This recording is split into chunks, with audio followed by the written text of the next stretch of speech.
Cool. Let it go, Bob. Here goes the intro.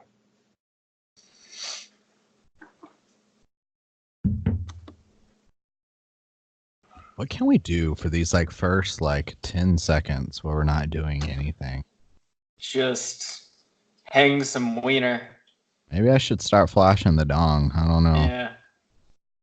Just the tip. Just a little. I gotta just somehow angle it.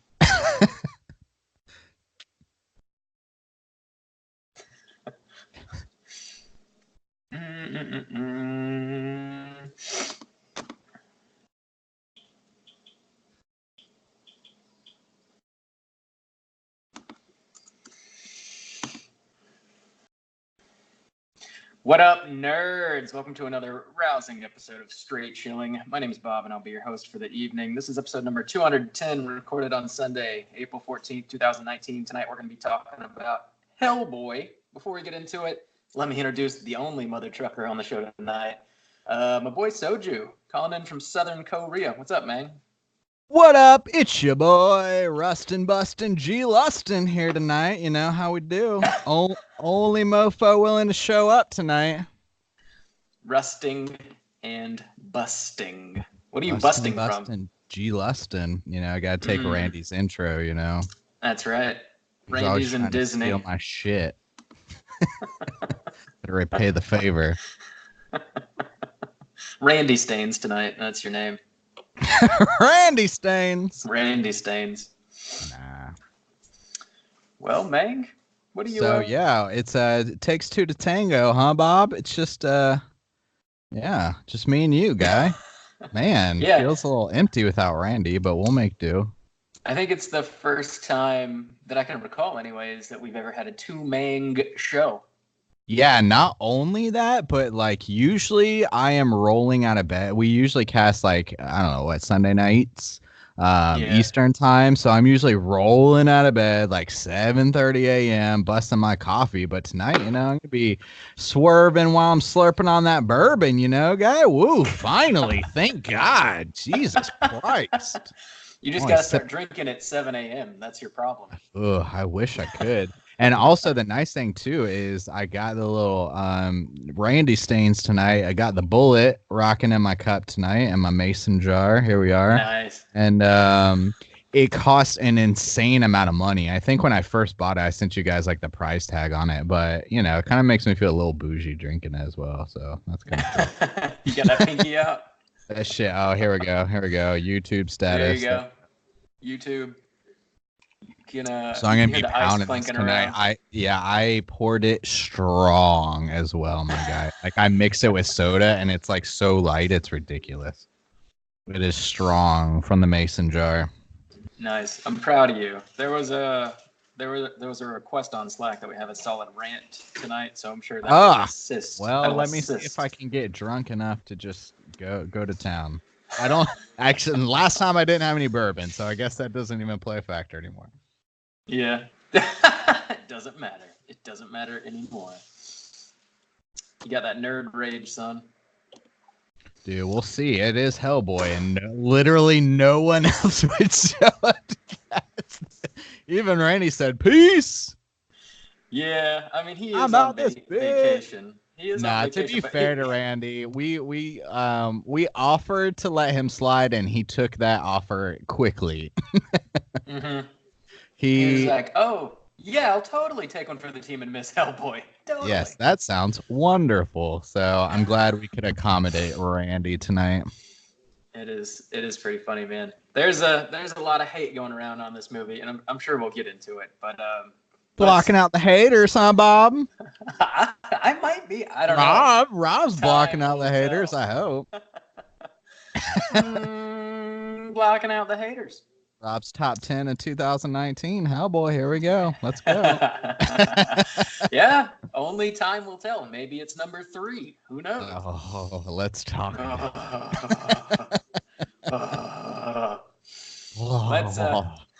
Let's knock out some housekeeping real quick before we get into the show. Just a friendly reminder that our May poll pick is posted on our Patreon website. If you support us at the $5 level or above, you will have the distinct honor and pleasure in voting on a movie we're going to talk about this May. The theme for May is Maniacal Mothers, and the 3 movies you can vote between are Inside, Psycho, and Carrie, both the originals. So get on that. Make sure you vote before the end of the month. How those numbers looking, Bob? Last time I checked, Carrie was slightly ahead of Inside, and Psycho was substantially behind. Oh no! So this is probably going to work against me, but I'm going to make a plea. Don't make me watch Carrie. Don't make me watch it.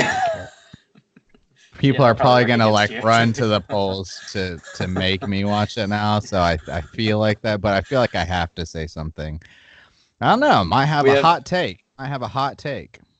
That'd be interesting to hear. I don't think I've met a human that was like, you know what, Carrie, not really for me. But really? We've definitely got some sadistic listeners. Been a while, so maybe, I don't know. We'll see. They're gonna make you watch it. It's gonna happen. Yeah, probably now. And another funny thing about it is not only is Inside one of the poll picks, but Inside is the game I'm playing this month for Twitch. Oh, so shit. How about that? I know. No relation, I believe.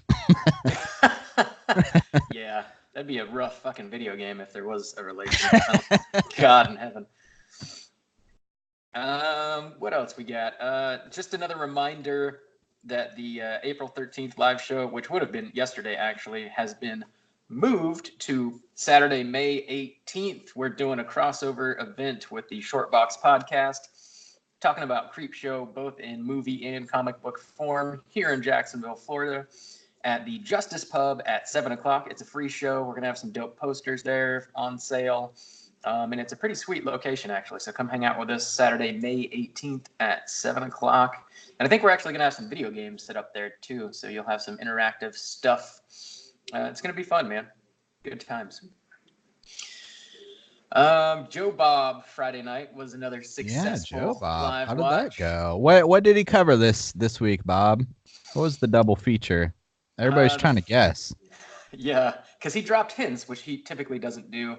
Yeah. But the first movie he covered was Deathgasm, which is the most contemporary movie he's covered, to my knowledge, anyways. At least since he rebooted his show on Shudder. What year is that? 2015, I think. Okay. So it's pretty recent. It's you're a big fan of Deathgasm, aren't you, Bob? I love that movie. Yeah, it's from New Zealand, and it's just it's about these 2 high schoolers that start a death metal band, and they find this old piece of sheet music, and when they play it on their guitars, they bring all these demons to their little town, and they have to fight them off with various things that are laying around. It's a good bloody romp. It's funny as shit, man. Cool. Second movie he showed was The Changeling, which was a total change of pace. It's a very slow atmospheric movie. We've covered that, haven't we? Have we covered The Changeling? Yeah, we have. It was a long back time in ago. The day. I think it was a Randy pick, if I recall. I think that's one of the shows that you can only listen to from our website. Actually, it's not streaming on iTunes or anything like that. So it's an OG show. It's back in the day. One of Randy's old picks. Damn, I can't believe that. Yeah. And then after Joe Bob ended at 2 a.m. Eastern Standard Time, anyways, the crew was hanging out, and I was like, you know what? Y'all want to keep watching movies? And they're like, yeah. Oh, really? I put on Halloween 3, and we watched the entirety of Halloween 3. Nice. The fucking The Witch? Yeah, Season of the Witch. Nice. That one's very underappreciated. Also, we recommended that on our 31 Days of Halloween for last year. I like that movie, man. It's a good movie. It's bizarre. And after that, I put on the Demons episode of Joe Bob that he did last July, and we watched some Demons. Fucking quadruple feature. Yeah. Holy God damn, Bob. Rolling. That's what happens when Randy leaves me the keys to the kingdom and I'm running the show. Woo! We go till 5 a.m., baby. 5 a.m. Holy shit. That's a lot of horror movies. Yeah. It was a lot of fun, though. Thanks to everybody that checked it out with us, and we're going to be doing it again this coming Friday. Same time, same place. Come hang out with us, watch some Joe Bob. Yeah, and you can find the link I know you posted on Facebook. Also, of course, everybody in the Slack channel gets it. So if you want to tune into that, hit us up on Slack or to get into the Slack. It's a little chat area we have, which is bumping. Dude, I legit told Bob this week, I was like, dude, because my time is so off, I like wake up in the morning and it'll be like 100 missed messages. And I'm like, Jesus Christ. Like I can't even like I'll try to scroll through. But now there's like 7 different tabs now. I got one for like Game of Thrones and like review of the week and like horror music. I'm just like, holy shit. I try to like work through it all and like comment, but it's with the time change, I'm always like, oh my God. That's bumping. Hit us up. So, but yeah, it's easy to access. Joe Bob on Fridays. Yeah, I post the link to join the watch party on Facebook and on Twitter, and I throw it up in the Slack for show. Slack crew, getting deep. Yes. Squad deep. Yeah. Juice, you got some housekeeping you want to work through here? Yeah, so last week we had some technical difficulties with the Twitch. So I was typically streaming on Saturday nights, 9 p.m. Eastern times. I have switched it now, and it kind of makes sense with the Joe Bob as well, because I had to make up the one from last week, and we typically record Sunday night, so I can't really like Twitch then. So since we're doing Joe Bob Friday nights, I'm moving the Twitch to a regular Monday night. So horror video games streaming, usually around an hour, sometimes more. Monday nights. Monday nights. I'm going to stick with the 9 p.m. Eastern time just to keep all our kind of things in line. So Monday nights, 9 p.m. Eastern time, I will be up on our Twitch streaming horror video games. It's twitch.tv/Straight Chilling Podcast. We're doing one every month. So this one is a Playdead Studios game called Inside. I'm covering that. It's the 4th game we've covered. And you can, if you miss the live Twitch stream where we have the chat and everything, I'm uploading all the streams onto our YouTube page as well. So youtube.com/Straight Chilling Podcast. You can check those out if you're a video gamer, if you're interested in getting into some horror video games, or you just want to watch them like a movie, whatever you want to do, they're up there. I've been kind of like coasting along. I've been doing some classics so far, and I've been doing a little research. So Inside is cool. But it's kind of like it's another kind of like highly regarded game that's like a few years old, I think 2015, that a lot of people are familiar with. So I wasn't sure what I was going to be doing the next couple months. So I've been like researching everything. I've been trying to find some like cool, like maybe more underground stuff or stuff that's not as popular and stuff that's maybe like really more horror based and kind of different than what I've been doing. So I'm excited for I went ahead and purchased some games May and June. I'm like really excited about the Twitch coming up. Yeah. And also on top of that, this is just a little bit of a bonus for the YouTube and the Twitch, but it's not specifically horror based, but I am a huge Borderlands fan. I don't know if anybody out there is familiar with Borderlands, but it's not necessarily horror as much as it is like pretty gory. But it's essentially like a video game that's really trying to like mimic kind of like a Mad Max setting. It's like a desert realm and you kind of have to like survive and stuff like that, but it's a shooter and you shoot people and they essentially like explode and you shoot them in their heads. It's like really, really gory and stuff like that. And me and the Godfather and old Rick Ross from back in the day, OG crew, we were tight on the Borderlands because you can play cooperative with people. So they just released a remaster of that. So I'm playing that as well, and I figured, hey, what the fuck? I'm playing it. I might as well stream it as well. So on top of the Inside game that you're getting every Monday night stream, I'm just, sporadically playing Borderlands, and I'm streaming it as well. So it's up on the Twitch, and I'm uploading those streams onto the YouTube as well. So kind of getting a double feature this month. If you haven't checked out any of those games, I recommend it. Check them out. They're on the YouTube. They're on the Twitch. They're really fucking cool. On top of that, earlier this year. More? Dude, we got more. One more thing. I know, dude. We're like riding the housekeeping hard. We're just doing so much shit. Fucking straight killing. Straight chilling is killing it. So, Okay, so back in earlier this year, we were clamoring. We want to get those YouTube subscribers. We wanted 100 so we could designate the Straight Chillin' Pod or youtube.com/Straight Chillin' Podcast. So we got it. But I'm a greedy little soju and I want more. So here's what we're doing. If you go to our YouTube page, youtube.com/Straight Chillin' Podcast, we have a behind the scenes where you can see our beautiful faces right now. So if you're like listening to this, you should be able to see my face. And here's what we're going to do. This is a new movie, Hellboy, that we're reviewing tonight, okay? So find this video. It's in the playlist designated behind the scenes. I'll have it up there. And if you can see this right now, you'll know what the fuck I'm talking about. In Korea, I love the shit out of these things. It's just kind of like the collector in me, whatever. But in Korea, they give away these free posters. So I've got this Hellboy poster.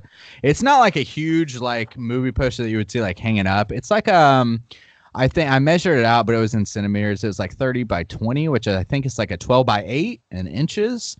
So it's a posters. And if you can see this video, you can see like back on the wall, like I hang them up on my wall. I just like love them. I do it for like all the movies. Or if you watch my like video game reviews or like Halloween 31 days, I record my videos and they got all the posters in the back. So I love to put them up. So I will give this bit away. I'm giving this bit away. And not only am I going to do a Hellboy one, we've covered 3 new movies this month now. So I have what is that one? That one is Pet Sematary. You can see it on the YouTube. Ooh, there it is. Written in Korean, son. Yeah, it's kind of a cool novelty because it's like mostly in Korean. It's got a little bit of English. And there's an Us one. So here's what you got to do. Find this on the behind the scenes. Find the video for Hellboy. Subscribe, like, comment anything like, hey, I want this poster, or what up, Soju, or any fuck you, go to hell, whatever you want. But find this video where you can see our beautiful faces. If you want the Hellboy poster, comment on the Hellboy video. If you want the Us poster, find the Us video, comment on that one. If you want the Pet Cemetery poster, find that behind the scenes video, comment on that one. What I will be doing, our next cast is actually going to be on Thursday. So I will take whatever names, even if it's just fucking one, I will take 1, 2, 3, 5, 10 names. I'll put them in a random generator picker or whatever. And to be fair, and I will pick one person who has commented on each one of these videos, and I will send you these posters for free. So you'll get a poster $3.99. $3.99 and maybe a little handwritten note from yo boy Soju Stains.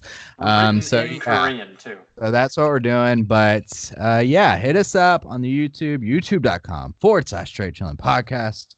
Find those behind the scenes videos. They're easy to find in the playlist link. And comment on them bitches, and I will give you a free Korean poster that you can then turn around and sell on eBay for hundreds of dollars. Hundreds. Thousands even. You can retire early. That's pretty cool, man. I'm giving away free money here. But yeah, see, I love them. Anytime I do, like, they give them away free here, and I like grab a stack of them, and I've got like my wall. Like, if I stay another year in Korea, I think my entire room will be covered in these Korean movie posters. I'm fucking so stoked. That's pretty cool, man. That is a lot of straight chilling. You can hang out with the straight chilling crew like 3-4 days of the week. That's crazy. Absolutely. Crazy. Cool, man. I think that does it for our housekeeping. Let's go ahead and talk about what we've been watching. Juice, what you've been watching, man? I watched a couple things. So Endgame is coming out in a week or two. I don't know. This is Sunday, so like coming up soon. Endgame is coming up soon. And I just got Infinity Wars on my Netflix in Korea. I think it's been out for a while on the American Netflix, but I just got it in Netflix in Korea. And that is like the perfect movie to like throw on, like, oh, like I'm eating like some lunch or I'm eating some breakfast, and I like throw it on, because any like 20-minute scene in that movie is like fucking incredible. That's a movie where literally you can like jump at any point and like watch it for 20 minutes and you're like, that was fucking amazing. That was fucking amazing. That was fucking amazing. Like, It's incredible. Like the amount of scenes in there where it's just like kind of setting stuff up where like it's not fucking amazing is like so small that it's ridiculous. Like it opens up, it's got a scene, and you got that sweet ass space battle with Thanos, and then you got like the New York battle. Like it just goes on and on and on and on. It's like the most fucking entertaining movie. So I watched that sporadically like throughout the week and fucking love the shit out of that. Maybe like the greatest superhero movie that might ever be made. Like it's fucking incredible. Damn. So I really enjoyed watching it again. And another thing, I've mentioned it throughout the years now since we've been doing this for 4 years. But every time a new season of BoJack Horseman comes on, I always mention it. And this one's been out for a little bit, so I'm a little behind on watching it. But there's been like so much stuff so far. But I am finally getting around to I think maybe the 5th season of BoJack Horseman. And if you've never seen that show, I like really highly recommend it. It's animated. It's a Netflix original, and it's got who does the horse? I can't. Is it fucking Job? Might be Job. Yeah. What is that? Will? Is it Will Arnett? No. Yes. Is it? Yes. Okay. From Arrested Development. Anyways, that show, it's animated. And and all the people, it's like a mix of like humans and animals. Like animals are just like regular people or whatever, but it's weird. But so it's like they set it in this like kind of ridiculous visual, but the stuff that they deal with is so like they deal with a lot of just like morality and like depression and anxiety and like it's just like so like very serious things, but it's also so it's like a very like dark like kind of black comedy type of show, to where like you can be like cracking up and then they can like punch you in the gut in the same kind of episode. So I really enjoy watching it. It can kind of be a downer at sometimes, but since they mix the comedy in, it's like a little easier to swallow, I guess. But it's really well written. I've enjoyed every season that they've like cranked out so far. I'm enjoying this season. And I can't recommend it enough. It's a really good show, but it is like warning. It does kind of deal with some heavy stuff at times, so it just makes it better for me. But if you're just looking for a good time, then maybe don't check out BoJack Horseman. But I really have enjoyed it, and I think every year, like the new season's up on Netflix, I mention it. So yeah, so I think that's about it. Sweet. Yeah, I never have gotten into that, but I've only heard good things about it. So yeah, it's solid. If you have to get a chance, and at this point you could binge. I don't know if it's a show you could binge or you'd want to, but I don't know, you could, I guess. it's a possibility. Yeah. I watched a couple things this week. First one I want to talk about is a movie called Pledge that just came out by IFC Midnight and Scream Factory put out a Blu-ray release of it. I picked it up, and it's essentially about these 3 kids that are pledging a fraternity. They're freshmen in college, and turns out the fraternity is like filled with psychopaths, and they haze the shit out of them to the point where they're like torturing them with the full intention of murdering them all. So like a typical fraternity, right? I mean, yeah. Just drink with a little, maybe a little less diddling in there. Oh, full diddle. They butt chug, they diddle, a lot of nudity. That sounds ripe for cooterdom. Like, did they develop the cooters properly, or tell me about it? Oh yeah, they're all cooters. Okay. So this movie, not Cooter Hive, huh? Not a good movie. Hive. Not for me, man. Okay. Was it because of the subject matter that like really it made it hard to stomach, or was it just like a shit movie? It was just kind of shit. It's just dumb. Okay, well that sucks.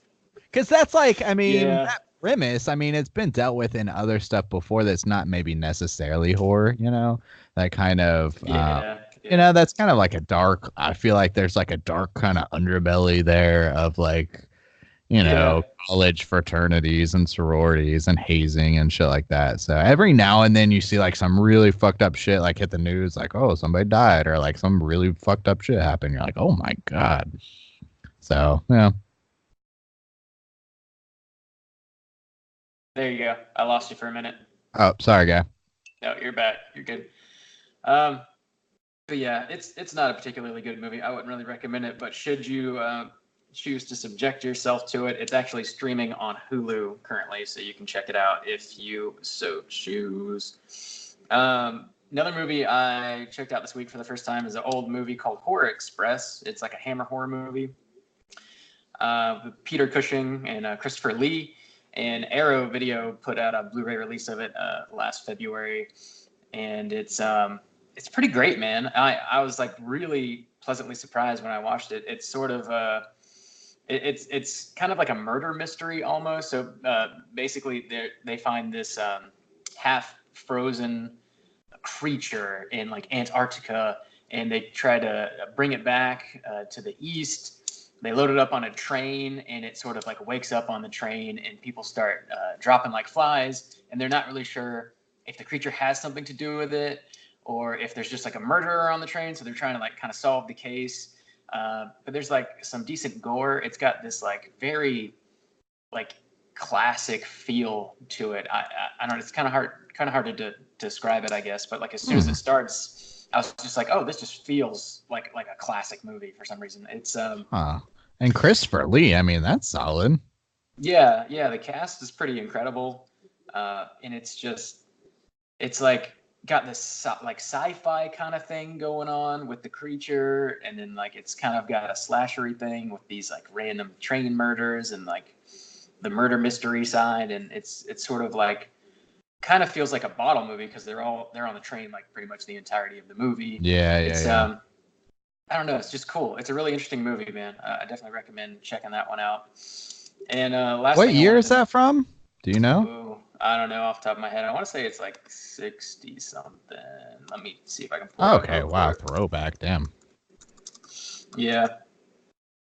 Oh no, I'm wrong. 1972. Okay. So yeah, good shit. The last thing I wanted to mention was I finally got around to watching a movie called One Cut of the Dead, which I've heard a lot of people recommend and speak of pretty highly. And forgive me, somebody on the Slack channel specifically mentioned it. I don't know. I think it was Dharmic, maybe. I don't remember.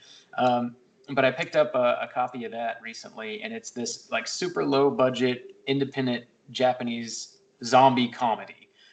And it's sort of legendary because it lasted in theaters for like 2 years straight or something like that. And it was only in like one theater, I think, but it just made like millions and millions of dollars because everybody was checking it out. And I think word of mouth spread and people kind of kept going to watch it. And this movie is great. I loved it. I know like zombies and vampires are like sort of done to death. Like we've seen so much. Yeah. But it's, this movie is sort of like a cinematic feat, man. Like watching it happen, it just sort of takes whatever you think a movie should be and flushes that right down the toilet and does its own thing. Damn, dude. Man. It's you pretty got cool. 2 highly regarded movies you're recommending for me today. Yeah, and I know Shudder recently picked up the licensing for this, and so they're going to have One Cut of the Dead on Shudder at some point this year. I don't know exactly. They haven't released a date, but it'll be on there because I know the Blu-ray is. It's actually, I think it's produced in the UK only, and it says it's region B only, but that's not true. I bought a copy and it works fine on my player, so it's region free. It says region B. Yeah. So if you're wanting that physical copy, pick it up. I recommend it, or just hang out, wait till it pops up on Shudder and watch it there. But definitely give it a watch. It's worth it, man. It's pretty great. Good shit. Cool. And also, do no research. Go in blind on that one. It'll work to your favor. But yeah, so that's it for what I've been watching this week. Let's go ahead and get into the main event, talk about Hellboy, and start off with the back of the box. All right. Hellboy 2019, directed by Neil Marshall, from The Descent and Dog Soldiers. So he's got like some pretty significant horror cred, I would say, Neil Marshall. So this is obviously based on the comic book series created by Mike Mignola, and of course Del Toro directed 2 Hellboy movies, in the early 2000s, and for some reason they couldn't quite get funding to round that trilogy out, and we got this reboot this year instead. So it's starring David Harbour and Mila Jovovich, and the plot synopsis is as follows.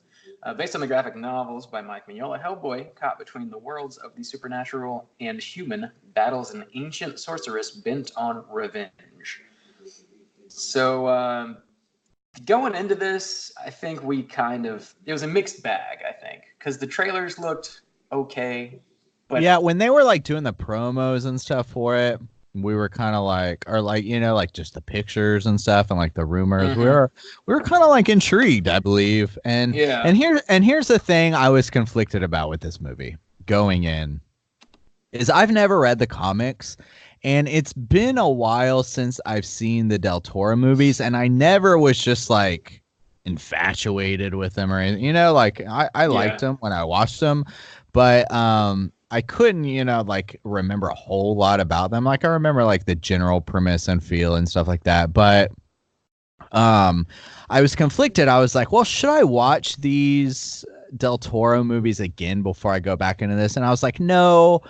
I was like, I've never read the comics, and that's the only like ties I have to this series. I was like, I'm gonna let it be its own thing. I'm gonna leave my like memories vague from Del Toro, and I'm gonna go into this movie with kind of an open mind. And honestly, we kept going in with lower and lower and lower expectations because the trailers to me kind of like fucked themselves a little bit, because it wasn't, I guess, what the hype had been building up to, like, oh, this is going to be so like gory and gritty, dark, whatever. Yeah. It was, by the way, when I bought my ticket in Korea, I'm not exactly sure what the rating system is here, to be honest, but it was rated X, and I'm pretty sure that's the first time I've seen that. Like, and I watch like all the horror movies here, and maybe I just don't pay attention. It just like, it flashed a warning before I could like claim my ticket from the machine or whatever. It was like X, or I was like, oh shit.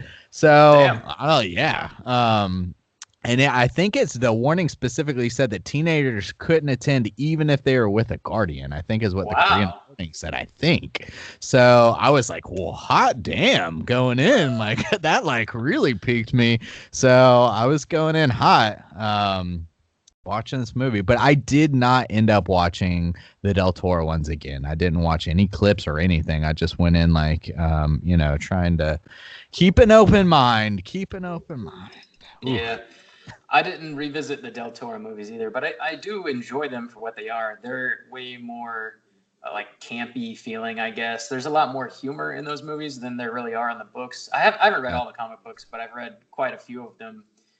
And I don't know, I kind of like the Del Toro movies for what they are, but a lot of people kind of look down on them, I guess, in a way, because they are like more comedic and not like, okay, that's not real Hellboy, Hellboy's like this. Interesting. See, I'm not cut up in any of that. Like, I don't know any of that bullshit. So yeah. So hopefully I can come in with like a like completely unbiased, like I'm not like Del Toro's the best. He can only want to do it. I'm not like, oh, fuck Del Toro's movie. Like, I'm just coming in like, I've watched this movie. Let me tell you what I thought about this movie. This one. Yeah, that's the best way to do it, I think, man. And I'm drinking bourbon, so I'll be very honest. They all three of them, like the books, the Del Toro movies, and this movie, they're all kind of their own thing, which is cool. But I guess real quick, recommend people go to the theater to check this out. Soju, yay or nay? Fuck no. Hell no. Hellboy no. Nice. I would say yes, but with like a caveat in the fact that you're gonna go in and just get a straight up popcorn flick. So if that's something you're down with, and go in and watch it with that in mind. But if you're going in to watch this like really dark, heavy, brooding, thought-provoking thing, it's just not that. That's for damn sure. It isn't. Whatever that hype was building up, it's not that shit. Yeah, it's not. It's not that. But really, I you know, if you really wanted to watch it, I'd probably wait for the red box. You know, rent it, give it a rental. But yeah. I So don't let's even go. know if I could recommend a rental. Holy Jesus! Damn. All right, I'm gonna drop the spoiler warning, and then we can get into the rest of this. Here we go. All right. All right, let's go, Bob. Me and hash you this out. always, you know, Brandy's kind of tried to stand between us, but now it's just raw. It's just Bob and Stains, raw dogging. Here we go. All right. Oh fuck, where are we gonna start? Ooh, that bourbon's kicking in. We're 30 minutes in. Let's go. This movie feels like a movie that's on fucking cocaine. Like, who edited this movie is what I want to fucking know, because they should get fired or not have another job. Because this movie never takes a second to stop. Never takes a second to stop. And I guess like part of it is because like they try to cram a lot of shit into this movie.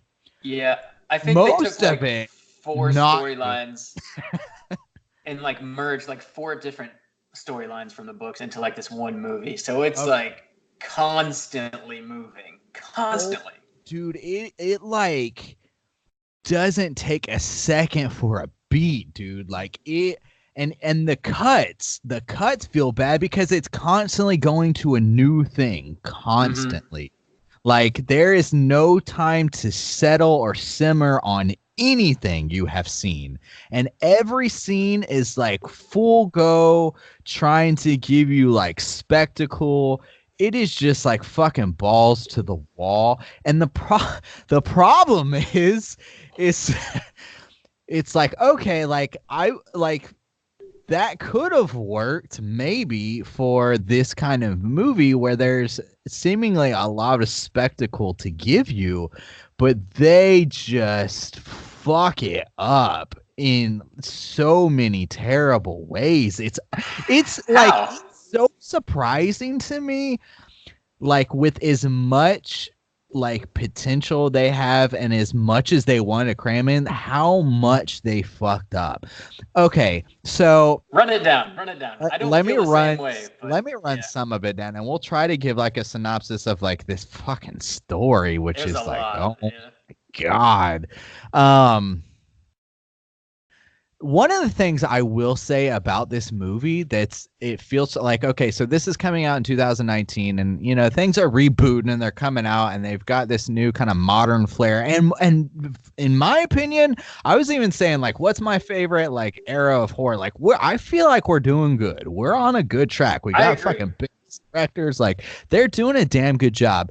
If I knew like nothing about like movies or whatever except like the general eras, and like somebody were to show me like this movie and Del Toro's movie, I would swear that this is the one that came out in the early 2000s, because the visuals are dog shit. They look, you know what they fucking look like? They look like fucking Star Wars fucking prequels or whatever. That's what they fucking, not that bad. They are that bad. Unfortunately, they are that fucking bad. Everything. They're not Gungan bad. Everything except for like fucking David Harbour or whatever is like this shitty CG. One of the main fucking characters that plays a huge role in this movie is this huge ass fucking pig man. Warthog man. He was looks like dog shit and who sounds like dog shit. Like, oh my god, dude. That was like the worst part of the movie. That's one of the main fucking characters. Like that's like one of the biggest bads. Like when it comes to a showdown towards the end of the movie, that's one of the main showdowns is the pig thing. And he goes through several stages. And sometimes he's like a little pig, and then he's kind of like a regular pig, and then he's like a big pig. They all look like fucking dog shit. Just straight Star Wars prequel dog shit. I didn't think it was that bad, but I did just really want him to stop talking. That it was just an annoying ass character. And okay, you can't tell me, dude. At the beginning, so the whole thing centers around this witch, the Blood Witch or whatever. Yeah. So back in medieval days, like her whole thing was she was trying to make a world where monsters could live, copacetic, or at least like with like humans or whatever. She's like the advocate for the monsters. Okay. The like all the little like monsters that surround her, like when they're like crawling up the hill, like the little trolls and the little shit like that, look fucking bad to me. Like they look like talking about or like campy about the like old like Del Toro movies. Like these look like out of a kid's like troll movie, dude. Like they look like fucking stupid. Didn't bother me that bad. I don't really? know. Like, I didn't think they were incredible, but I didn't think especially they were that bad. because at this point they're talking about monsters, like, oh, monsters are gonna rule the world, and they're showing these like shitty little like they're not even designed well. Like there's nothing intimidating. Like it looks like something stupid out of a fucking kids movie that they're trying to like pump dollars out of. Like, oh my god, I thought it looked so bad for a movie that I'm going in that's saying like rated X, teenagers can't. And this is the first monsters, and a lot of the monsters that they're showing me, I'm like, what the fuck? Like, oh dude, oh my god. So the CG was bad, and unfortunately almost everything is CG. The giant, so there's a big like giant battle. The giants are CG. There's this dude who turns into like a leopard werewolf. He's fucking CG. There's the vampire main man. He's CG. There's like the little minions. They're fucking like what did we see in this movie that like posed any kind of threat or like battle that like wasn't CG? Like can you think of any instances? Not really. I mean, there's some stuff with Mila Jovovich, but she's obviously a real person. But the wizardry that she does is CG. Yeah. I don't know. I will say, dude, I didn't think overall that the monsters looked that bad. I mean, I really didn't like the Warhog character, primarily because the character is just stupid. And the guy that turns into like the leopard or whatever he wasn't really my favorite. I thought that was kind of lame too. But I thought the vampire luchador in the very beginning of the movie, I thought that was pretty cool actually. I forgot about that. I forgot about that scene. And it was the Giants. The Giants didn't bother me. And here's what I will concede one thing, and I want to wait to talk about it more as we get into the cast. Yeah. Because there's, what I'm gonna say. I know exactly the best part of the movie. Yeah, fuck yeah. So Baba like toward. Oh, okay, no. Oh, I forgot about that. Okay, good. Baba Yaga. Okay, actually, yeah, I'm glad you brought that up. And also too, the apocalypse. Like there's a point, it's like the end of the scene or the end of the movie, so I kind of want to wait and touch on that because it's got its own kind of thing surrounding it. But some actual fucking monsters show up, like real fucking monsters show up like at the end of this movie, and I was like, that's what I fucking want. That right there is the shit. And I want to wait to get on that because I have like more thoughts than just the general design. But right now we're talking about CG, and like 90% of the CG that we saw, which was like 90% of the movie, 95% of the movie, I thought was really, really rough. Yeah, so Baba Yaga definitely was practical with like CG over top of it. And I think that was the most impressive creature because of that, because it wasn't just like totally CG. And I forget the dude's name, but the guy that plays Pretzel Jack in Channel Zero, which I still haven't seen that, but apparently Pretzel Jack is terrifying. He's the guy that plays Baba Yaga in this movie, and the way he can like contort his body and move is just absolutely incredible to watch, man. It's insane. And that was actually like one of the best scenes for sure. And even before that, so it was CG, but another like to kind of concede a bit. The house like she lives in, where it's like that was cool. I like that realm. He goes to like this realm, and the house is like on top of these like ostrich legs or something, you know, or like chicken leg, whatever.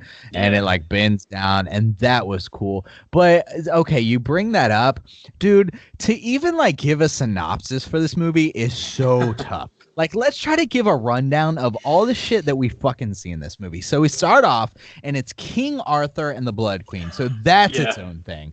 And on top of that, I will say, anytime we get one of these like flashbacks / like fill-ins, I thought was really fucking bad, because they're like talking at you the whole fucking time, and it's like this like nerdy ass fucking exposition comic, but like we got to give you all these crazy words that you don't fucking know, and like it's just like info dump. So the movie starts like that, and like immediately turned me off. I was like, all right, is this what we're starting with? Fucking info dump. Unfortunately, it doesn't let up. Okay, but we got King Arthur, Blood Queen, Excalibur, like fucking info dump. Okay. The Blood Witch gets cut up into 6 pieces, and her body parts are put in these chests and distributed across the world.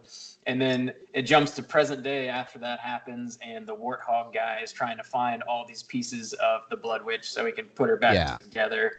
Yeah. And that's sort of like the ongoing plot of this movie. So yeah, it starts with like King Arthur's stuff. Yeah, kind of. But then it jumps to present day, and the first thing that we see is it's in I forget where exactly, somewhere in like Latin America, and where Hellboy's trying to find one of the BPRD agents. Yeah. And he turns out that he's a vampire luchador, and they have this like fight scene, and he ends up killing him. And I thought like the creature design of the vampire was pretty cool. It's all CG, but I thought they did a decent job with it. And then so he goes, the whole thing. So like they're trying to set up like too much. Like, okay, so that's the point where like Hellboy, you're supposed to be like, oh, we feel bad for him because like he kills his friend who was a human, but he was sent to investigate vampires and got turned into a vampire, and like Hellboy has to like kill him. So like, okay, we're introduced to Hellboy, like, oh, he feels bad for killing his friend. He also kind of feels bad for killing monsters. Oh, we sympathize with him. Okay. But then like he immediately then gets sent to London to hunt. I think that's the hunt giants, and then they throw this whole other thing at you. Then there's this whole other like, okay, they give you a brief little moment with him with his dad. So okay, you're introduced to King Arthur, you're introduced to the Blood Queen, you're introduced to the Pigman, you're introduced to fucking Hellboy. Then like he goes on this quest to London where this whole other and Hellboy's dad and their relationship. This like within like the first 10 minutes. It's then he goes to fucking London, and there's this whole other London society, and then they throw this thing at you. Oh, we hunt giants, and it's part of like the giant lore, and we keep it under wraps. And they have their own thing. Like they have they have like lore and like traditions that they go. Yeah, they have a seer, and then they do another flashback to Nazis. Then they throw fucking Nazis at you, and a Nazi hunter who burns his like symbol into Nazi's head. That's a whole nother thing. That's like Hellboy's origin right there. Hellboy's very briefly. Yeah, like where did you come from, and like why are you here? Okay, so that's a whole nother thing. And then they go to a thing to the giants. Like, betrayed. Yeah, he gets betrayed. Turns on him. Fucking dumb. Like it kind of makes sense if it were like part of a different movie, but it's just dude, I'm serious. Like, and then there's a giant battle. All of the things that I've described happen in like the first 20 minutes. Like that's a movie like within itself. Like all of these things I'm saying, and then he gets in this battle with like 3 giants, and cool. I didn't think so, because I thought that was all right. I thought the giants looked dumb as shit. And this is another instance where it like all the stakes, like there's no stakes after this. So this is like 20 minutes in the movie where they've already shown you like fucking 25 different characters and 20 different lores and like so many different time periods and locations.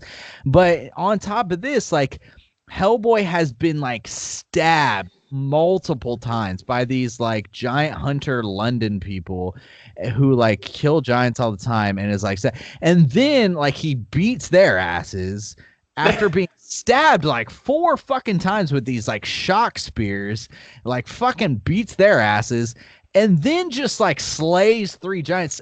Like there's no stakes. Like there's no gets like knocked around and then he just like passes out. And here's another thing. Okay, and then immediately after that, some more shit happens that they have to tell you about. The little girl like saves them. Yeah, he gets picked up by this girl, okay, new character, who they have to explain like her powers and what she does. And then they do another flashback to her origin and the Pigman's origin. Now we're like 30 minutes into the film, and I can't even remember how the girl saved Hellboy. Does she just have like some guys working for him that picked him up in a van? Like, I honestly can't remember. Yeah, she just gets like a van and picks him up and takes him back to her apartment and like doctors his wounds, I guess. And but she doesn't pick him up, right? Like some people pick him up.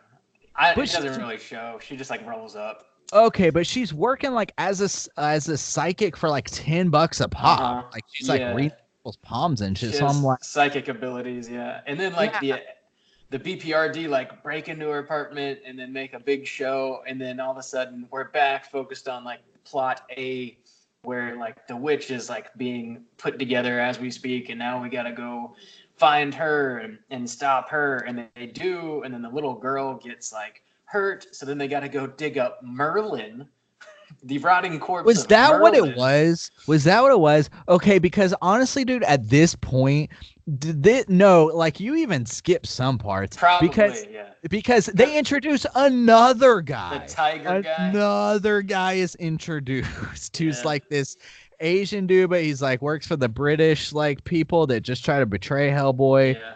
And they do this whole thing. No, because Baba Yaga is in between that. Then he goes to fucking Baba Yaga's place. Right. So we're in a whole nother dimension, a whole nother location, a whole nother fucking side story, bad guy like thing. And then there's this whole Baba Yaga thing. And what do? Info dump on your ass. Oh, Baba Yaga, you betrayed me, Hellboy. You cut my legs off. You stole my eye. We're going to do it. So there's this whole other like, dude, I can't even fucking keep up with this shit. So by the time they get to fucking Merlin, I legit like zoned out or something. I was like, I have to take a personal mental break. Like I have to separate myself from this movie, who it's just will not let me fucking breathe. And when he woke up Merlin, I was like, who the fuck is this guy? And guess what? It didn't fucking matter because he disintegrates like 2 seconds later. And not only that, okay, so the Blood Queen gets like resurrected. They like piece her body back. This another thing we skipped. She gets pieced back together by the Pigman. And then she's going to her like Blood Hill or whatever to like call up all her demons. And then they fight off a bunch of bitches. And old what's her name? I don't even Dreads girl. What's her fucking name? I don't remember, honestly. No, like whatever. Hellboy's like friend that's a psychic gets like stabbed in the throat. Okay, so here's the thing. Talking about no stakes. She gets like stabbed in the throat with this like curse thorn or whatever. She's like, oh, she's dying. That seriously lasts 2 minutes. Oh my God, she's dying. Oh, we gotta go. And then they take her to Merlin's crusty ass, who I didn't even know when they resurrected his ass. I was like, who the fuck is this? And guess what? It didn't matter because 2 seconds later, the girl is healed and Merlin is like disintegrating away. And I was like, well, that didn't fucking matter at all. But then we're introduced to Excalibur at that point. Oh my God. And we find out that Hellboy is a direct descendant from King Arthur. So he's the only one that can pull Excalibur from the stone.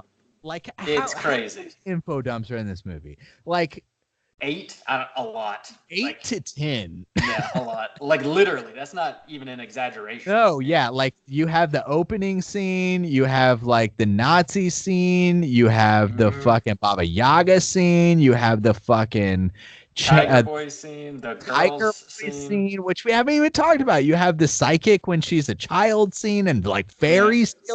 We didn't even talk about the fairies or the changeling, dude. There's so much bullshit in this movie, dude. They tried to hit you with a blood witch, a pig man, a Baba Yaga house on chicken legs, a fucking giants, a London society, a leopard man, fairies, Nazis, fucking Merlin, Excalibur, King Arthur, dude, just like I'm not even luchador vampire. A luchador vampire. I'm not even close to being finished, bitch. You think I'm done? I'm not done, dude. And then the apocalypse happens. We haven't even got the fucking. And then they try to make an apocalypse happen, bitch. I'm not even done. Then there was a closing scene, dude. By the end, here's the thing. By the end, I think there were some like secret scenes or some like wait around to the end scenes. I couldn't. I was like, at this point, I don't give two shits about a sequel. Like, if Bob makes me watch it, then that fucking sucks. But like, there's nothing. You've shown me, like, you've played all of your hand. There's nothing to give two shits about, because since they throw all of that at you, all of those things I've described, and like, it's still, I feel like many things that I haven't even described, like, they don't take any fucking time to like make you give a shit. True. Yeah. I mean, we didn't even talk about how like Hellboy's father actually dies in this movie, and it's supposed to have some emotional weight. Yeah, it just kind of lands with a bit of a thud, and like Hellboy is, he picks Excalibur up and he grows his full horns and he's got the flaming crown and everything, and he's gonna like, start the apocalypse with this Blood Queen, and that's when hell opens up. And there is actually a pretty dope sequence where these like giant monsters crawl out of hell and just start like ripping people in half. Like, here's the thing that I feel like I'm most like fucking pissed about. Mm-hmm. Dude, that shit happened, and all of a sudden I was like fucking stoked. I was like, thank God that this is happening, because I just sat through an hour and a half to get here, and this is fucking cool. For a moment, the briefest it's quick moment, I was so... There's a dude who like rolls down like the river like in London and like rips apart. And all of those, there's like, I don't know, what do you think? They showed like 3 or 4 different kind of monster, like giant fucking monsters. Like, each one of their designs looked fucking cool. They were not pigmen. They were not little troll fucks. They were not leopard fucking werewolves. They were cool as shit. And they were fucking shit up. Dude, they were like, you said, like ripping people apart, and that's kind of where the gore kind of kicked in. And guess what fucking happens? It legit lasts, what do you think, 2 minutes? Yeah, like 2 to 4 minutes where they're just doing this like montage, and then Hellboy, like, he's like, psych, cuts the Blood Queen's head off, and then everything just goes back to normal. Yeah, and throws her head, her shitty ass CGI looking head, into hell. And I was like, are you fucking kidding me? You just made me sit through this shit. You showed me that you had some cool fucking spectacle to give me, some cool fucking ideas. And dude, the flashback info dumps were longer than that shit. Yeah, dude, I was so fucking pissed. Like, I was like, God damn it. Like, that was the cool shit. That was the payoff, and they're just like, that's all That was cop the tease. cool fucking shit, man. Yeah. Dude, we didn't even talk about ghosts coming out of people's throats and looking Oh like yeah, the that doo-doo looked like vomit ghosts. that looked so fucking dumb. Oh my god, it looked like it reminded me of something stupid that I can't even fucking remember now. I don't, dude.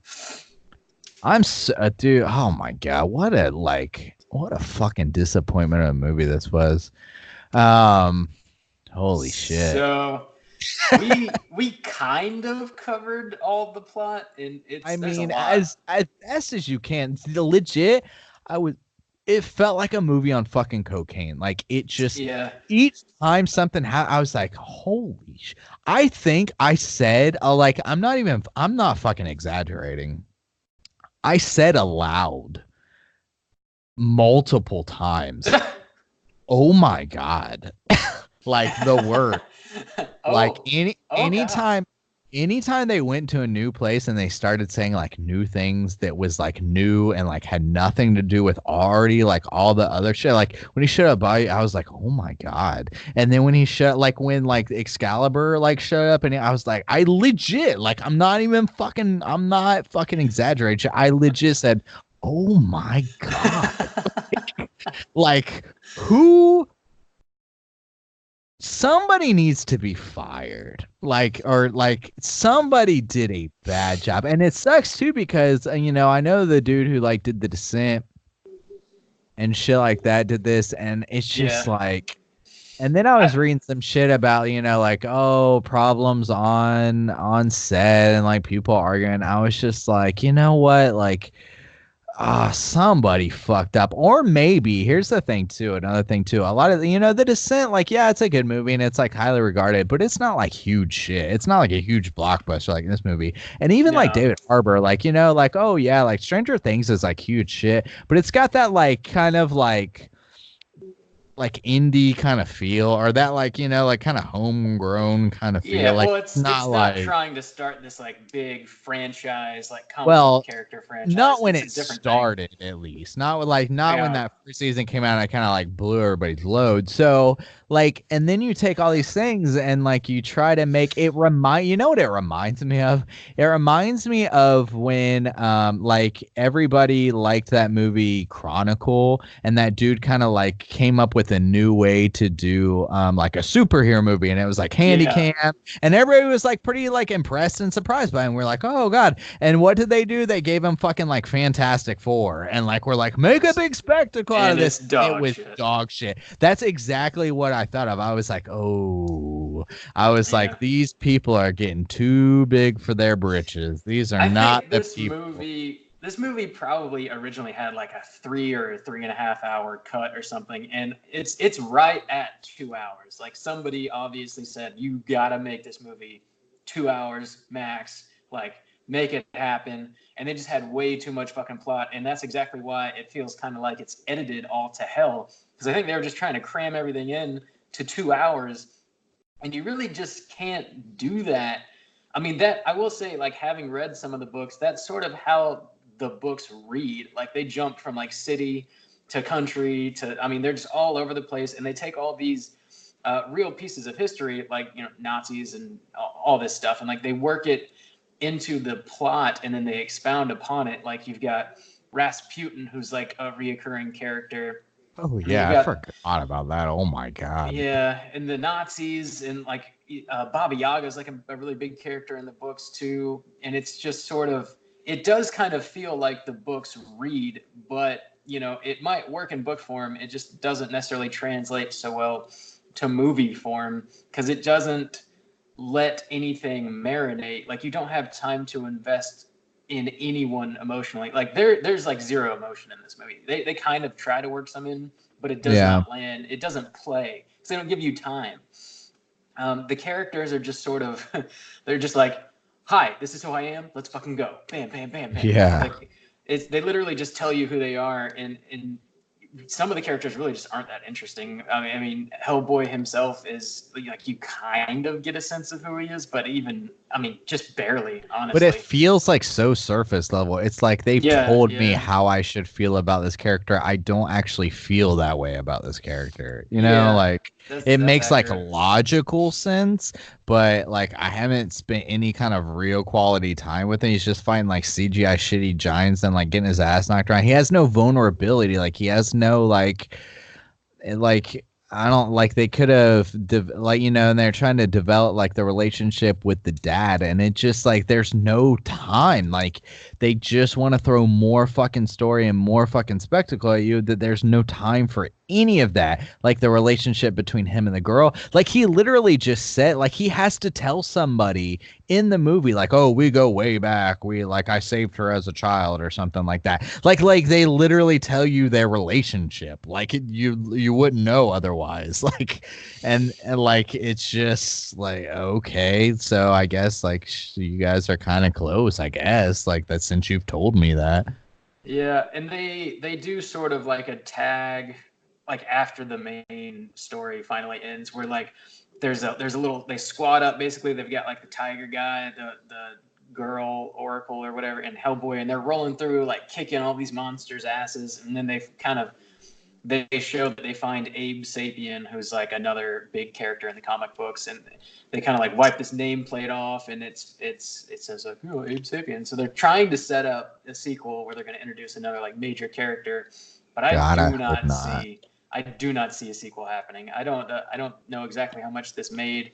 I don't think it made a whole lot though, and there's just been overwhelmingly negative reviews. Like I haven't heard really of a single positive review, and like the amount of hate this movie is getting, I don't really think it's warranted personally. It's just trying to be a popcorn movie, and that's just kind of what it is. So if you're cool with that, fine. If you're not, fine. But I mean, I just like ripping it to shreds. Like it's. I mean, dude, okay. Even if you were gonna say, okay, it's a popcorn. Like I'm looking at the posters on my wall, and looking at like the popcorn movies that have come out in the past couple years, and like Pacific Rim 2 is a movie that comes to mind. Pacific Rim 2 was better than this movie. Oh, disagree, man. Dude, I or on par with this movie. Nah, like I much prefer this. Dude, Bumblebee is a movie that came out, a Transformer like prequel or whatever. Bumblebee was better than, I will actually say that Bumblebee was better than this movie.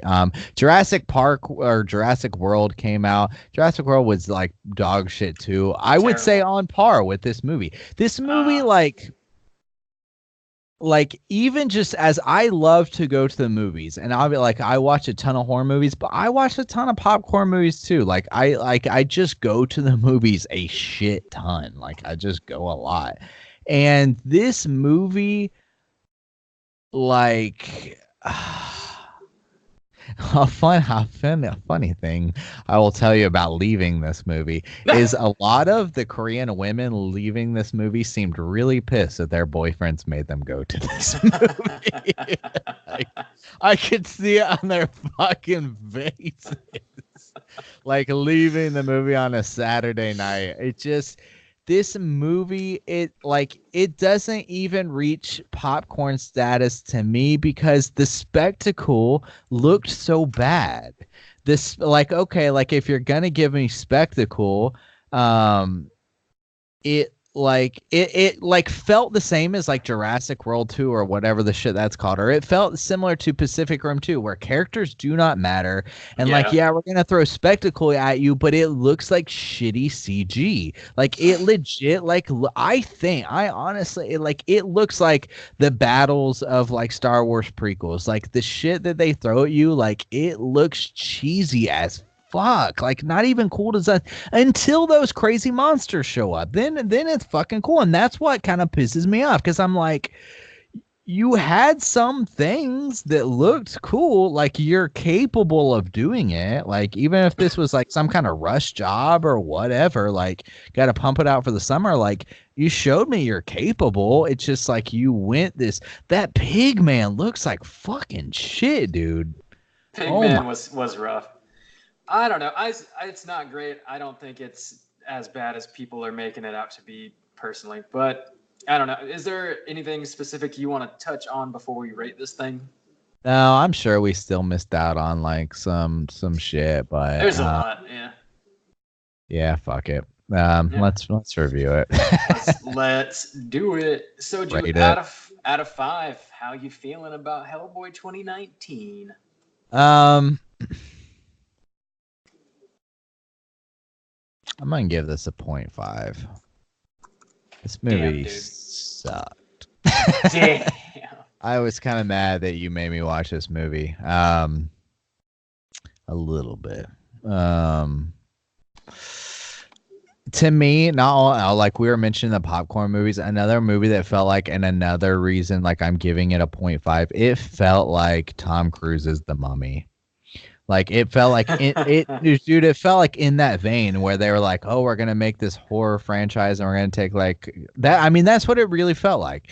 Like we're gonna take this horror franchise, like, oh, Universal Monsters, and we're gonna make a universe out of it. They're obviously trying to make some shit out of it, but we're gonna give it that. We're gonna really try to piggyback off that Marvel universe, success. Like we gotta give it this thing, we gotta give it this. I mean, it's in the same vein. Hellboy 2019 is in the same vein as The Mummy, 2017 Tom Cruise bullshit, whatever. And I honestly, so I don't worse. think. No, and to me it's not, and it's like it's really the same, because like, and even I feel like the fucking effects and maybe The Mummy were a little bit better, because like she had those like tattoos and stuff and that looked like okay. But the only like the saving like or like the positives of this movie is like David Harbour. Like I thought he like did a good job, and he actually like looked okay, and he had like some practical effects. And then you had like some like cool like passable creatures, like Baba Yaga was pretty cool. She was a little cheesy at times too, like their dialogue between each other and stuff like that. And then that like 2 to 4 minute fucking ending scene. And that's really all the positives I have about this. I thought Leopard Man was fucking dumb and looked like shit. I thought like Pig Man was dumb and looked like shit. I thought that like Medium Girl, like she like did a decent acting job, but she like I didn't know anything about her, and I didn't like give any kind of shit, so like that was throwaway. I like I thought the Blood Queen, like when they cut her head off or when she was in pieces, looked like shit, and her acting wasn't particularly good. It was kind of like overly like cheesy and like not very good. You know what? I did like the dad. I like that actor though. That dude, he was in Deadwood. He was in a few episodes of Game of Thrones too. What's that dude's name? He's in John Wick too. Yeah, he's in John Wick. That dude's fucking badass. I like that dude. And he's a good actor. And even though he doesn't do anything like particularly, he just kind of plays himself every time he's there, like that same kind. Yeah, but he's like fucking cool as shit. So I liked him. Even though they didn't give him, dude, the ghost throat thing looked like shit. Like just the giants I thought looked like shit. So much of this I thought was shit. So maybe it had more like better acting because of David Harbour and that Ian guy. But it's on par with The Mummy for me. It really is. As much as I hate to say that, it really is. So 0.5 from ya boy Randy Staines. Man, Russell Crowe in The Mummy playing Dr. Jekyll, Mr. Hyde is just the worst thing to me.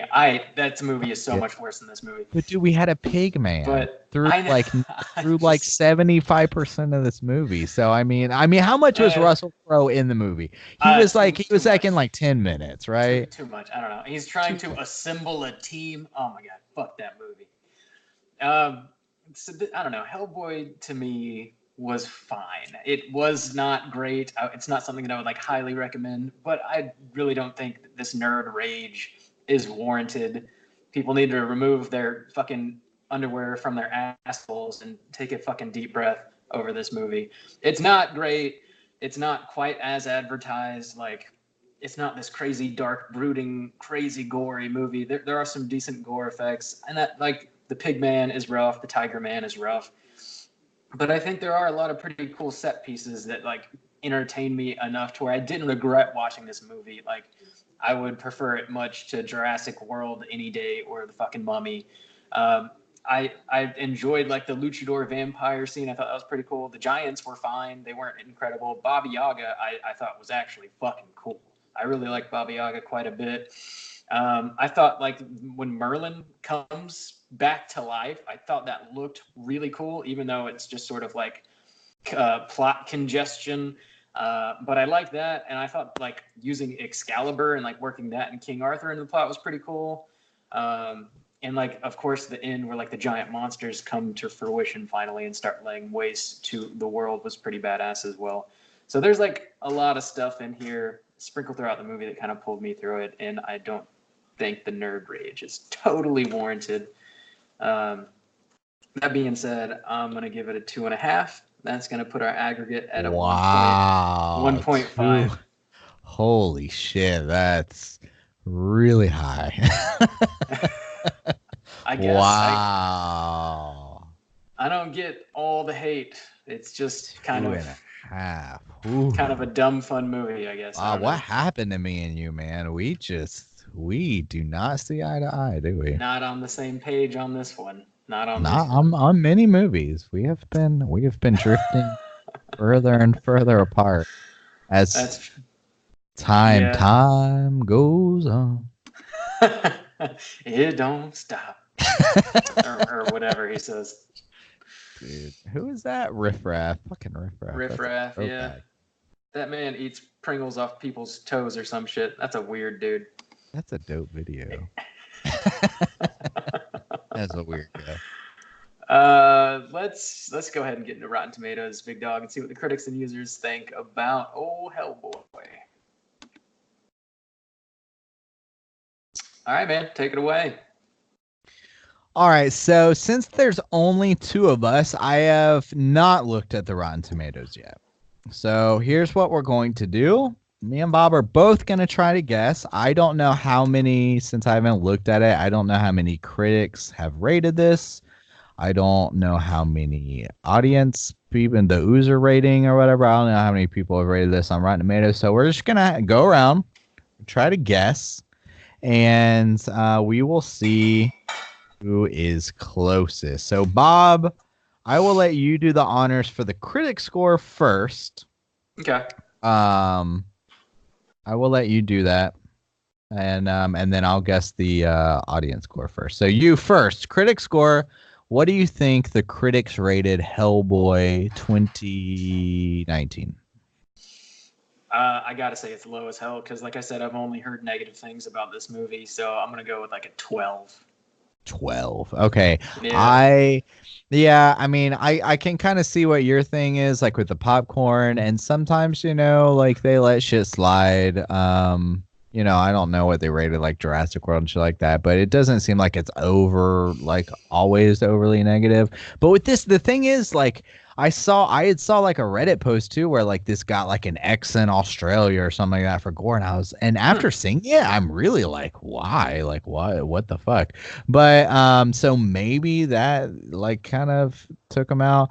Maybe they don't want to see is like giving this a positive for a movie so like, kind of negatively, like, I don't know, with the ratings. But so I'll give like a 25. I'll go a bit higher. I'll say 25. Okay. So hang on. Let me write these down because I don't want to look at it yet. So you said what, 12, Bob, for the critics? Yeah. And I said 25. All right. We don't know what it is yet because it's just the two of us. Randy bowed out. So let's jump into the audience score, what the audience thinks of this. Oh man, now I know the fucking nerds are probably not going to be happy, so I gotta go low on this one. But then there's the people out there who, like me, like I don't know anything about this, but I still hated it. Shit. So fuck. All right, I'll go even lower than the critics. I think maybe the audience is gonna fucking rip the shit.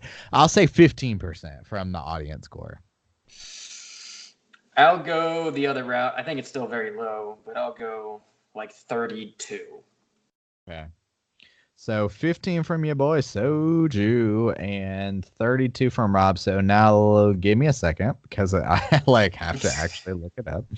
So doing Rotten Tomatoes a little different this week, and it should pop up toward the top. Okay. So Bob rated this a 12%. I rated it a 25. There are 145 reviews counted from the critics, and the critic consensus is... Or no, hang on. Sorry, I'll go with the percent first. The percent is Rob is going to win. It is a 15% certified rotten. It is low. I guess 25%. That is too high. So let's see. The critic consensus is bereft of the imaginative flair that made earlier Hellboy so enjoyable. This soulless reboot suggests Dante may have left a 10th circle out of his inferno. That's a little Damn. That's rough. Of the 145 critics who rated this movie, 22 are fresh, 123 are rotten. Some top critic reviews are rotten, an R-rated slog that's heavy on bad attitude and creative dismemberments and completely missing the humane core of the original story. So, like I said, I've never read it. It looks like none of the top critics that I can see rated this positive. So none of the top critics rated this positive. Let's go over to the audience score. 2,429, so small but bigger. I think like Pet Sematary was like 500 or some shit, and it's been out like the same time as when we reviewed Pet Sematary, so maybe even less time. So higher on that end. So people are kind of going out for the popcorn or rating it more, it seems like, as the popcorn. I said maybe they would go lower, so I gave it a 15%. Rob gave it a 32. Rob is also going to take this one. A surprising, holy God, 65%. Damn. On the audience score, which is way too high for me. Oh my lord. 65% from the audience. So people seem to be okay with this movie. I don't know. Let's see. 65%. Fuck, I don't even know what to say. What was our overall? I rated a 5. You rated a 2.5. So what is that between people? 1.5. 1.5. Yeah. I'm okay with that as an end result for on the straight chilling record. Like, it's not as low as I'd like, but I'm okay with it. I 2.5. I couldn't even try it. Like, if I was trying to scrape positive points together, I couldn't get anywhere near 2.5. Maybe a 1.5, but oh man. So I don't know, man. What did you Are you sad that this is the movie that people are going to see what's his name for? Like, do you think this kind of like hurts his Neil Marshall? Maybe. No, David Harbour. I know you were saying like, oh, I like to see David Harbour, and he's like in a big blockbuster. I think that's kind of the end of that, don't you think? Probably, yeah. I don't know if he's and he's not a particularly like young man either. That's the thing about this guy. Being like, oh, breaking out into blockbusters. I mean, I don't know how old he is. I would guess somewhere in his 40s at least. I would think. Probably, yeah. And it didn't seem like he enjoyed playing this character. Like, based on what I've heard, and I'm sure that makeup is hell, like to I'm sit sure. there for however many hours, but and that was the one one of the few things that looked kind of good. And like, oh god, I remember when this first poster came out and it was all dark and it was him in it, and like I was like, okay, like man, it just did not match up to that at all. Yeah. Well, Randy is out, so I'm gonna skip the trivia portion of the evening. I don't know if there's a cooter in this, really. I don't even know if we or everyone's a cooter. Yeah. Fucking the only thing, and it doesn't necessarily hit. Are you gonna drop the? Did you drop the tag? Oh no, if we're gonna do it, let's do it. Here we go. All right. I always hear you clicking around over there. I don't know. Click, clacking. Click, clickety clack. So I will say, like, it doesn't fit the mold, but just the almost the audacity of like the fucking audacity is like Leopard Man. Like they throw him in there and his whole thing is to just be like a wrench in the cog, like fuck you, Hellboy, but for no reason. Like there is no reason. Yeah, he's a monster himself. Yeah, he's a monster himself, and he's just a shitbag. And like, yeah, he's not like a sexual deviant, and yeah, he's not manipulating anybody, but just like out of sheer laziness, almost, he's just kind of a cooter. I don't know. So maybe him, but I don't really see one. I mean, if we could pick like a monster, like maybe Baba Yaga's kind of cooterish because she makes Hellboy like make out there for a while and she eats kids. I did like that dark aspect where she was like eating the kids. That was cool. Yeah, that was cool. Maybe I'll go with that one. I guess I did really quick, since there's not like a real strong cooter. There was one note that I forgot to mention. I was wondering if you saw this in the movie. At one point when they're in London, they're standing around in the street or something like that, and there's an O'Toole Tavern. I did see that. Did you see it? Yeah, with like the blue sign. I was like, oh shit, I gotta get my phone out so I remember that shit. Fucking O'Toole Tavern. I was like, hey, there you go. Getting toe up at O'Toole's. O'Toole Tavern. That was it though.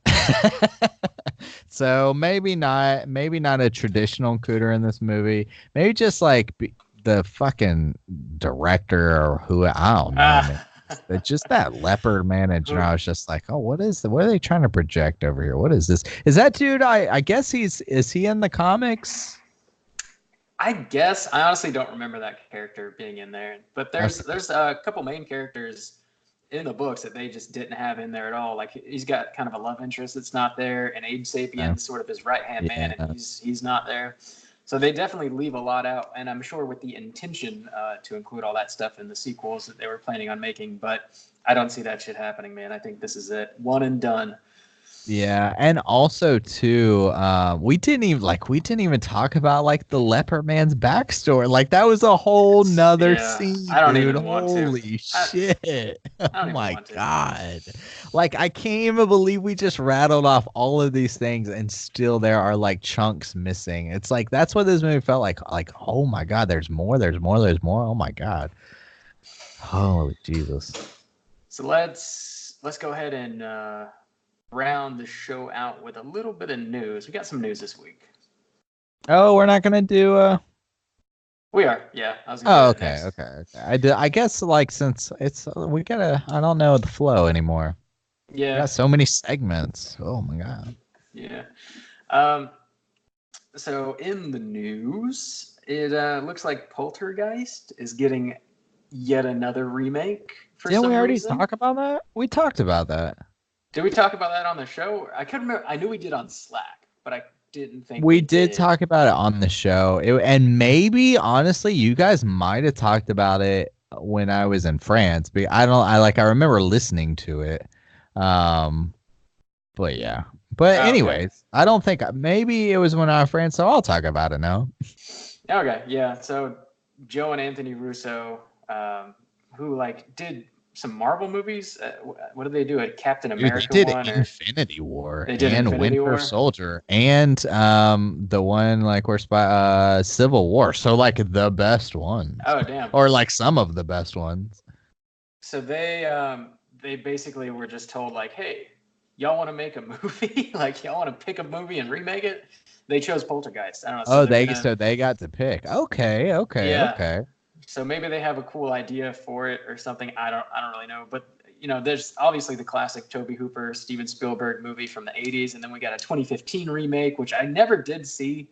Heard it was pretty rough. And then we're gonna get a new iteration here. Wait, 2018? No, 2015 was the first remake. Yeah, and then I assume this is gonna have a decent, I probably budget. If I had to guess.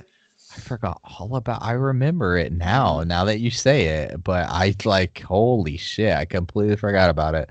Yeah, I assume it's gonna have a good budget if they're behind it, and probably a good cast. I actually wouldn't be surprised if like they scooped up some of the actors from the Marvel movies to jump in on this, because it's sort of like a classic movie, Yeah.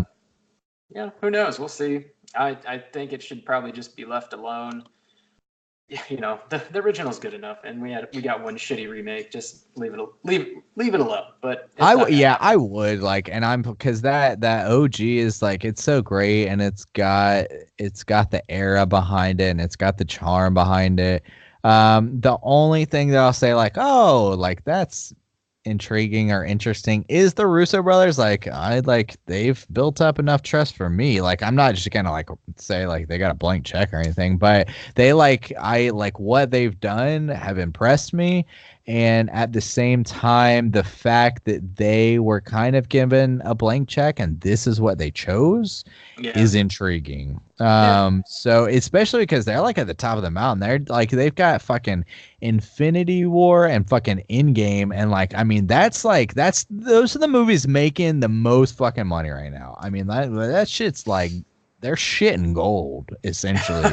And they got to pick and they picked Poltergeist. So like that, I mean, that's kind of cool. But at the same time, like I don't want like a big budget like Poltergeist. So if they chose it, hopefully they want to keep like the aesthetic or I don't know. Like I agree. Like there's no reason to remake this movie. But at the same time, it's like saying like, there's no reason to like remake The Lion King. Like I fucking love the shit out of The Lion King, but they're doing it. And will I see it? Yeah, probably. And will I think it's worse? Yeah, probably. But will it be good enough? Maybe. I don't. Like it's like well, fuck it.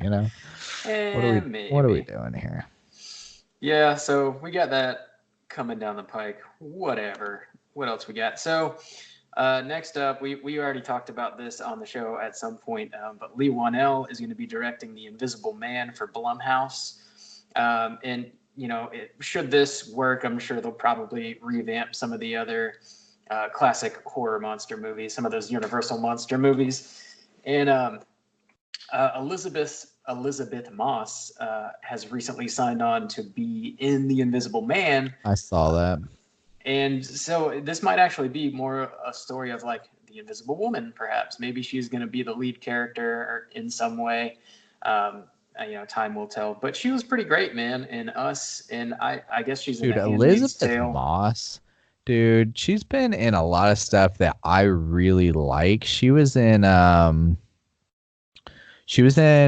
Men. She was really good. That was the first thing I ever saw her. Maybe like her first kind of big break. She was in this movie or this series. I cannot fucking remember its name, but it was set in New Zealand where she's like a detective. She's looking for like a missing girl. And I watched it I think I talked about on What You've Been Watching like way back in the day. But she was in that and I like that was solid. And she was in Us more recently. Like pretty much like I've never seen her and been like, oh, like Elizabeth Moss did a bad job. Like never. So she's impressive, not in a thing to where I'm like I don't know, she's not like enough to like sell me, but like she has like an impressive record. Yeah, good cred. Yeah. Your credit's good here, Elizabeth. So yeah, that could be cool. We'll see. I'm down with some Lee Winnell for sure. Um, and it's also definitely not going to be a big budget spectacle like The Mummy was trying to be. Apparently, it's going to be more of a downplayed character-driven Thank story. God. Which, thank God, yeah. Um, the next bit of news, we got some American Horror Story news going on. So season 9, they Oh, dropped Bob. a little. I know they dropped a little teaser trailer for season 9, which is coming out this fall. It's called American Horror Story 1984, and it looks as though they're really leaning into the slasher aesthetic of the 80s, which is just right up my alley, man. That's I know, it's right like up your alley. comfort food for me. Let me get that shit, bring that shit on, put it Now, in I my know, eyeballs. I know, like a couple years ago, I think it was, there was that rumor that they were going to do 9 seasons, and it was like, what is it, like the 9 circles of hell or something like that, or is it 10? How many circles of hell are there? I don't even know. Seven, I think. Is It's there? just Oh seven. shit. Yeah. Okay, never mind. Then that probably just blows that out the window, because like there's like, oh, they're only going to do like this many. Um, Here's the thing about that series. I haven't watched like maybe the past 3 to 4 seasons. Me too. Yeah, I kind of fell off. I think I watched like the first episode of that one. I don't even remember like what the subtitle of it was, where it was they were trying to do like, Was it Roanoke? yeah, Roanoke, where they were trying to do that whole thing where it was like a like Lifetime show or whatever, where Yeah. they were like doing reenactments. That was a weird choice. I watched like Interviews the and stuff. first episode of that, and then after that they did what, Cult, which was about like the election Yeah. and shit. And then didn't they do one that was called Apocalypse? Yeah, that was last year, which I haven't seen any of that. I haven't even seen like in like a piece of artwork or design or like anything. Like I literally like for some reason that's just lodged in my brain as like Apocalypse. So now this will be, yeah, so that's 3 seasons I haven't seen, and to be honest, I don't really have a lot of. I'm kind of curious now to just watch maybe like a trailer for Apocalypse, just because I literally can't think of anything about it. But I Apocalypse don't. was they took seasons 1 and 3 and like merged them and made sort of like a follow up on those two, which were Murder House and Coven. Those 2 seasons. I've heard the Yeah. Apocalypse apparently it was pretty cool. Some people were kind Okay. of torn on the ending, but I haven't seen any of it. I really don't even know what's going on there. But I Yeah. really like those 2 seasons. So one Yeah. and three Yeah. were some Yeah. of the Me best. too. Okay. Well, so I mean, even though like, oh yeah, that's cool, and I'm glad that they're still like coming up with like creative, sub kind of genres that they're able to explore. Yeah. I probably honestly won't be watching it, and I don't really have any kind of desire to go back and be like, let me watch seasons 5, 6, and 7 or whatever, which is 6, 7, 8, which I've missed so far. Like I really just don't, which is kind of a bummer because I like enjoyed those seasons, like the previous seasons, like okay, but they're like turned me off because they were consistently too long and just like petered Yeah. out. Like every single time, they just like the first like 4 episodes were really cool and really intriguing, and then the next like 8 were just meandering and just like could not find a way to keep it interesting and just like kind of fade away. Similar to Hellboy, the plot just it bites off more than they really need, and you lose Well, interest. Yeah, better than Hellboy, Bob. yeah. It was a So 0.5 movie after all. we'll see what a American Horror Story has to offer this fall, but just based on the little teaser, I am very intrigued. Yeah, Color me intrigued. you're colored, So Bob. that's pretty much it for the news. That's all I had for the news. We did get a voicemail this week, so let's go ahead and get into our hotline scream / voicemails from a place I like to call the further segment. If you would like to call and leave us a voicemail, you can do that. You can hit us up at 904-638-3231. And I'm going to go ahead and play this voicemail here from Michael. Let's hear what the man has to say.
Oh, Michael. Michael, we are not professionals. We cannot know all the things. We don't claim to be professionals on this show. Here's the thing about it. It's like I legit didn't even know. Well, one, fucking talking about professionals. I didn't even know fucking Annabelle whatever is coming home was being made. I didn't even realize that The Conjuring 3 was coming out, or maybe I just mentally blocked it out. And I certainly had no fucking idea that whatever La Llorona. yeah, what do they call it in Australia? We were talking about it on Slack or something. The curse of the weeping woman, I think. The weeping woman. I like that so much more. So thank you though for clearing that up. And here's the one thing that gives me a little bit of justification. I have never seen the OG Annabelle. So this character that we're talking about, I don't even know who that is. So I think he meant to say Annabelle Creation. Oh, really? Because that's the one that takes place in the 70s. The first Annabelle is like present day, and then the sequel, which is really, I guess, a prequel, is the one that takes place in the 70s. Should know who this person is because I did see Annabelle Creation, and I actually like enjoyed it on like a mild level. Yeah, it's not that bad. But I just cannot remember. Was he like the orphanage owner or something? Maybe I haven't seen it since it came out in theaters, and that was 2017. So it doesn't stick out in my mind. I don't know, honestly. I don't even really care to know. It's ridiculous.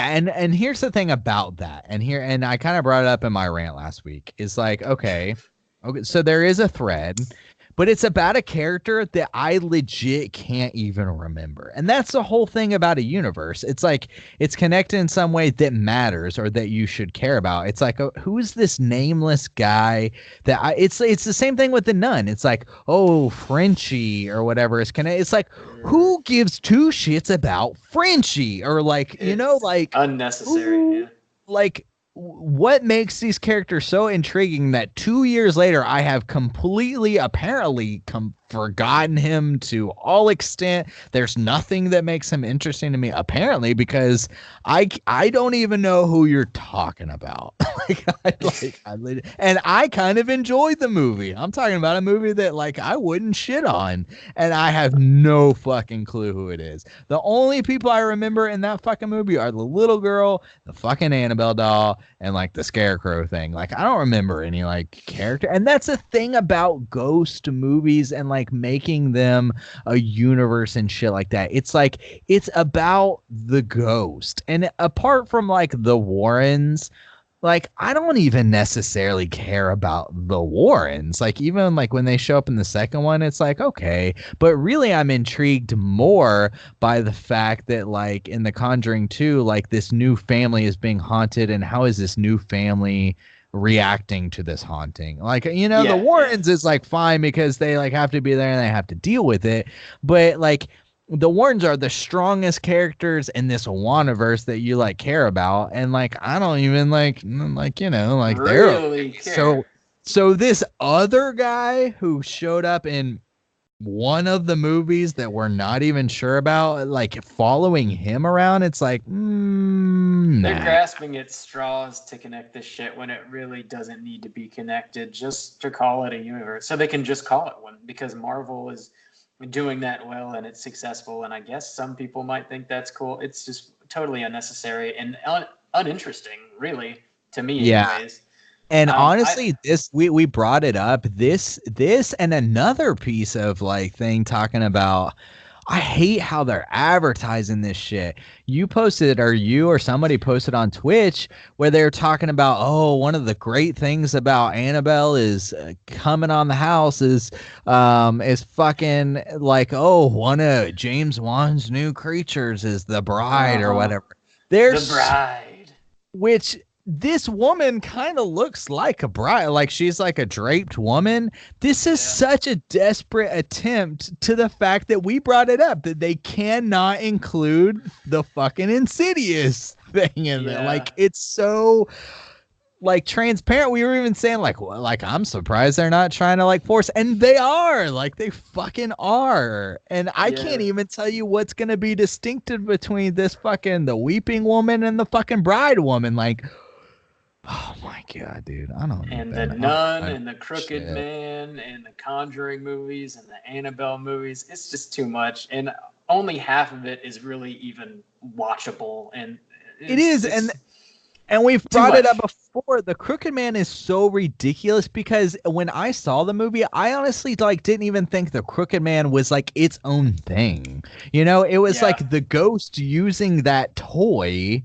to like manifest a fear. So to be like, and it's kind of the same thing we talked about the Nun. When they show that movie, like you assume the Nun is a manifestation of the fear and the personal attachment that fucking Lorraine has to her own history and to her own face. So to be like the Nun is its own thing and the Crooked Man is its own thing, it's like it makes those movies worse because you're like, it's not like the Crooked Man was like chilling in that house with the old man. It's like, no, it was the old man using a fucking, the Crooked Man's a toy. Like it's a, like it's not a the Crooked Man's not a ghost. Like it's so fucking dumb that they can't even get this shit like together. It's like fuck you guys. I don't know.